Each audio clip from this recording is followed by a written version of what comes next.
नमस्कार दोस्तों, जय श्री कृष्णा, जय श्री राधे। दोस्तों कैसे हैं आप सभी? आई होप कि आप सब अच्छे होंगे।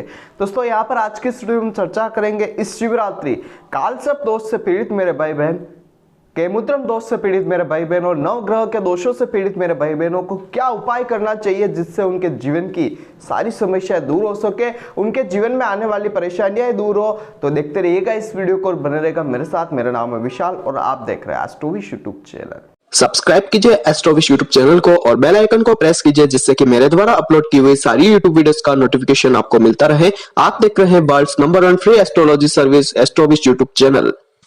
दोस्तों इस शिवरात्रि जो है 300 साल बाद कुछ ऐसे अद्भुत संयोग बन रहे हैं जिसके कारण अगर आप शिवरात्रि के दिन कालसर्प दोष से अगर पीड़ित है, या फिर आप केमुद्रम दोष जो कि चंद्रमा से बनता है उससे पीड़ित है, या फिर आप नवग्रह के किसी भी दोषों से पीड़ित है, या फिर आप राहु केतु जनित किसी परेशानी से पीड़ित है, तो यहाँ पर अगर आप मेरे द्वारा बताए गए इन उपायों को करते हैं तो आपके जीवन की परेशानियां आपको कम होती हुई बिल्कुल नजर आएगी। अगर यहाँ पर इस वर्ष बनने वाले शिवरात्रि के दिन अद्भुत संयोगों की अगर बात करी जाए तो यहां पर सबसे पहले तो शिवरात्रि जो है मार्च महीने में 8 तारीख को मनाई जाएगी और वार होगा शुक्रवार। शुक्रवार के दिन यहां पर चंद्रमा 2 नक्षत्रों में प्रवेश करेंगे। सबसे पहले दिन के प्रारंभ में चंद्रमा जो है वो श्रवण नक्षत्र में विराजमान रहेंगे और उसके पश्चात उत्तरार्ध में वो जो है धनिष्ठा नक्षत्र में आ जाएंगे, मकर और कुंभ राशि दोनों में गोचर करेंगे।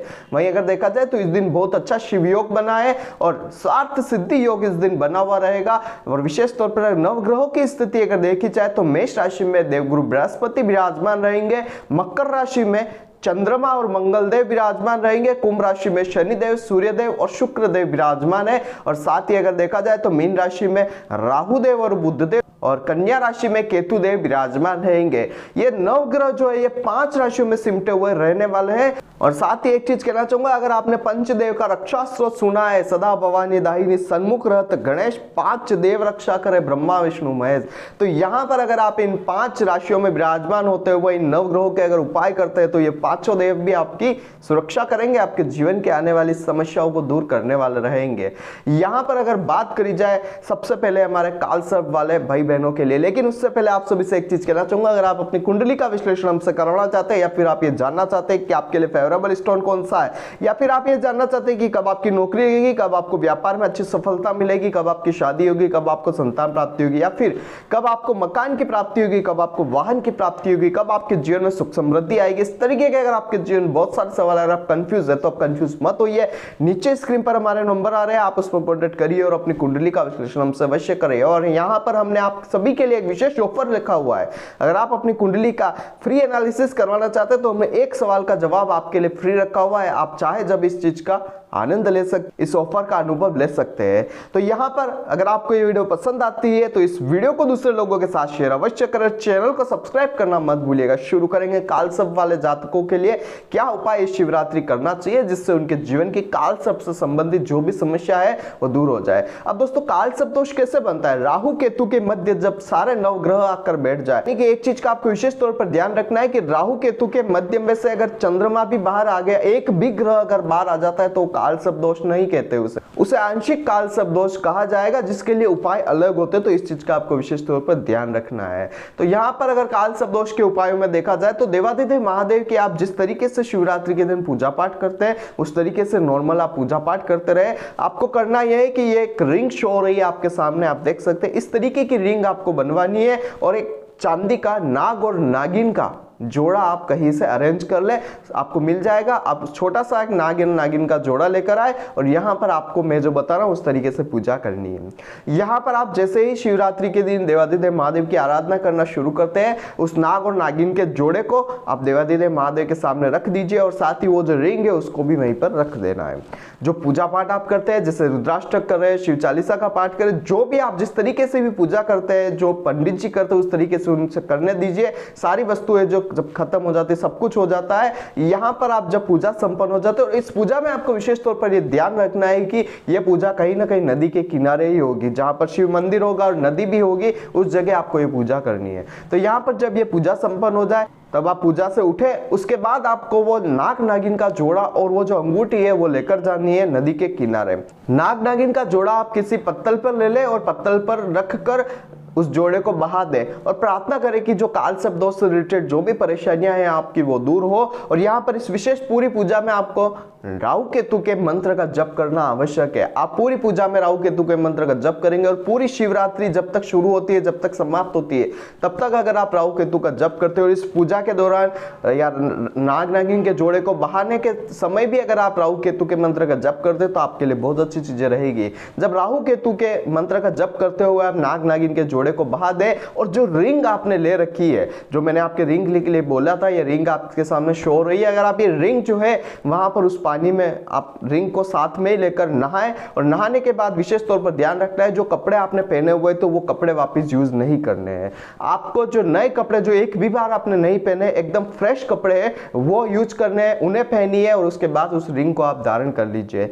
फिर यहाँ पर आपको विशेष तौर पर नाग पंचमी का एक मैं विशेष उपाय बताऊंगा। अगर आप ये उपाय करते हैं तो आप मुझे मेरे व्हाट्सएप नंबर पर कॉन्टैक्ट अवश्य करें, क्योंकि नाग पंचमी के दिन इसका एक और विशेष उपाय होता है जिससे आपके जीवन की काल सर्प दोष की समस्या विशेष तौर पर खत्म हो जाती है। तो काल सर्प दोष का तो आपको समझ में आ गया होगा। अब यहाँ पर केमुद्रम दोष की यहाँ पर मैं आपको उपाय बताने वाला हूँ। केमुद्रम दोष से रिलेटेड यहाँ पर उपाय यह है कि अगर आप कुंडली में केमुद्रम दोष यानी कि चंद्रमा अकेले बैठा हुआ है, अकेले का मतलब न तो चंद्रमा के आगे वाले भाव में कोई ग्रह है, न चंद्रमा के पीछे वाले भाव में कोई ग्रह है, न उनके साथ कोई ग्रह है और न उनके ऊपर किसी ग्रह की दृष्टि आए, तो केमुद्रम दोष बनता है। अगर इस तरीके की स्थिति आपकी कुंडली में बनी हुई है तो यहां पर आपको देवाधिदेव महादेव का शिवरात्रि के दिन विशेष उपाय यहां पर मैं बता रहा हूं, क्योंकि देवाधिदेव महादेव को चंद्रशेखर महादेव भी कहा गया है। चंद्रमा को उन्होंने अपने मस्तक पर सुशोभित किया हुआ है। तो यहां पर आपको ध्यान रखना है कि जब भी चंद्रमा से रिलेटेड अगर आप कोई उपाय करते हैं तो उन्हें मस्तक पर ही अर्पित कर आप करेंगे तो आपके लिए अच्छा रहेगा।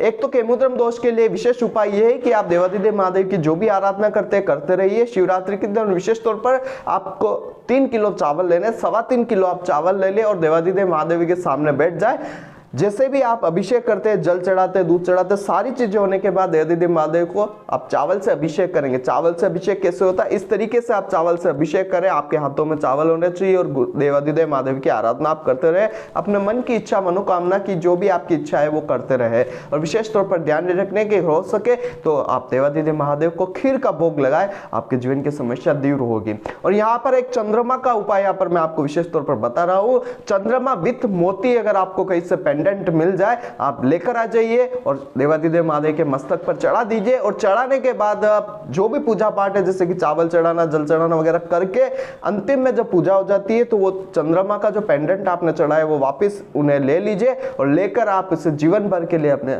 गले में धारण कर लीजिए। ये उपाय केमुद्रम दोष के लिए अचूक उपाय है और इस उपाय को करने के बाद आपको शायद केमुद्रम दोष जो है वो कभी परेशान नहीं करेगा। नवग्रह के दोषों को अगर आप दूर करना चाहते हैं तो तांबे का एक नाग आप कहीं से अरेंज कर ले और शिवरात्रि के दिन तांबे के नाग को देवाधिदेव महादेव को अर्पित कर ले। और यहां पर आपको विशेष तौर पर ध्यान रखना है, इस पूरी पूजा पाठ में आपको यह ध्यान रखना है कि आप देवाधिदेव महादेव के सामने नवग्रह शांति मंत्र जो है उसका जप करते रहेंगे। उस मंत्र का जप करते हुए शिव जी के ऊपर आप तांबे के नाग का अर्पण कर ले। और यहां पर इस तरीके से अगर आप ये करते हैं और ध्यान रखें कि नवग्रह में आप नवग्रहों की चीजें जो होती है जैसे कि सूर्य के लिए आप गेहूं का उपयोग कर सकते हैं, मंगल के लिए आप जो लाल चंदन का उपयोग कर सकते हैं, चंद्रमा के लिए सफेद चंदन का उपयोग कर सकते हैं, बुधदेव के लिए हरे मूंग का उपयोग कर सकते हैं, गुरु के लिए आप जो है केसर का उपयोग कर सकते हैं या पीले चंदन का उपयोग कर सकते हैं, शुक्र के लिए इत्र का उपयोग कर सकते हैं, शनि के लिए आप जो है काले तिल का उपयोग कर सकते हैं, राहु और केतु के लिए आप जो है नाग का जोड़ा जो आप लेंगे, छोटा सा नाग नागिन का जोड़ा जो है वो राहु केतु से रिलेटेड रहेगा,